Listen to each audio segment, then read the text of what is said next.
ഹേ അപ്പോൾ ഇന്ന് നമുക്ക് ഫേസ് പാക്ക് ഇട്ടാലോ. അങ്ങനെ ഞാൻ മേലോട്ട് ചെന്നപ്പോൾ ആകാതെ അവിടെ ഉള്ളത് എന്താണെന്ന് വെച്ചാൽ തൈയും കാപ്പിപ്പൊടിയും, ഇത് രണ്ടും അവിടെ ഉള്ളായിരുന്നു. അപ്പോൾ ഞാൻ അതും എടുത്തോണ്ട് ഞാൻ താഴെ വന്നു.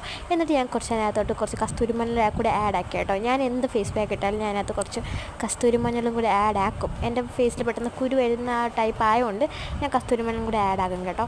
എന്നിട്ട് ഞാൻ ഇത് നല്ലോണം ഫേസിൽ നല്ലോണം തേച്ച് പിടിപ്പിച്ചിട്ടോ. നല്ലോണം മീൻസ് നമ്മൾ പയ്യെ ഇതിനകത്ത് ഇട്ട് നമ്മൾ ഉരയ്ക്കാവും. മുഖം ഭയങ്കര ഇതായിട്ട് ഇട്ട് ഉരയ്ക്കില്ല കേട്ടോ. ഞാൻ ഇപ്പോൾ സ്പീഡാക്കി ഇട്ടേക്കുന്നതുകൊണ്ടാണ് ഞാൻ കിടന്ന് അങ്ങോട്ടും ഇങ്ങോട്ടും ഉരയ്ക്കുന്ന പോലെ നിങ്ങൾക്ക് തോന്നുന്നത്. പക്ഷെ നമ്മുടെ ഫേസിൽ ഒരിക്കലും നമ്മളങ്ങനെ ഹാർഡായിട്ടുള്ള സാധനമൊന്നും ഇട്ടിട്ട് ഉരച്ചേക്കല്ലേ. പിന്നെ കാപ്പിപ്പൊടി ഉണ്ടായതുകൊണ്ട് എൻ്റെ നമ്മളിങ്ങനെ അത് സ്ക്രബ് ചെയ്യുമ്പോൾ നല്ലോണം എൻ്റെ ആ വൈറ്റ് ഹെഡ്സും ബ്ലാക്ക് ഹെഡ്സും ഒക്കെ പോയി കേട്ടോ. കഴുകിയിട്ട് വന്നപ്പോൾ അതിലൊരു പെട്ടെന്ന് ഗ്ലോയും വന്ന്. ഞാൻ അങ്ങനെ ബാക്കി ഉണ്ടായതുകൊണ്ട് ഞാൻ രണ്ട് കയ്യിലും കൂടി തേച്ച് കേട്ടോ. കൈയൊക്കെ നല്ല ടാൻ അടിച്ചിരിക്കുമായിരുന്നു. അങ്ങനെ കയ്യിലും കൂടി തേച്ചിട്ട് ഞാൻ പോയി കഴുകി ഒരു ഗ്ലോ വന്നതുപോലെ എനിക്ക് തോന്നി. അതേ ഉള്ളൂ. പിന്നത്തെ വീഡിയോ ഇത്രയേ ഉള്ളൂ. Okay, by.